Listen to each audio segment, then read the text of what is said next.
A call for change from a group of unnamed Jamaican migrant farm workers in Niagara, penning an open letter to Jamaica's Minister of Labor, who was visiting farms in the region. As it currently stands, the Seasonal Agricultural Workers Program is systemic slavery. We are robots to them. They don't care about us. Released through the advocacy group Migrant Workers Alliance for Change, it alleges overcrowded housing, problems with rats, and exposure to pesticides without proper protection, along with allegations of threatening or intimidating behavior by employers.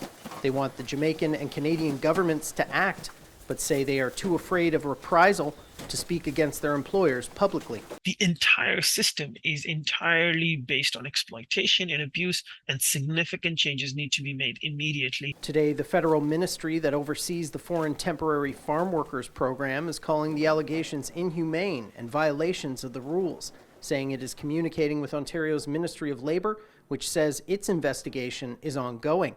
CHCH News reached out to both farms named in the letter. One got back to us calling the allegations completely false. I was perplexed and surprised to see third world living conditions in Canada. Father Antonio Ilias works closely with migrant workers in Niagara and says he's seen problems with housing and worker treatment at some farms, but not all. He says the bigger problem is the program's design. The power structure is very uneven, which he says keeps workers from speaking up about problems, afraid of a potential reprisal.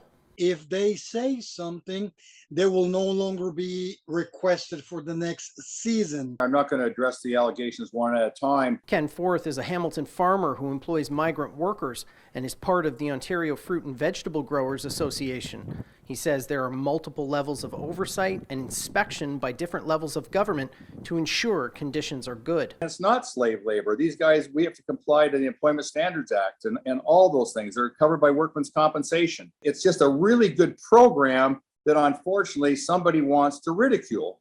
And why do they want to do that?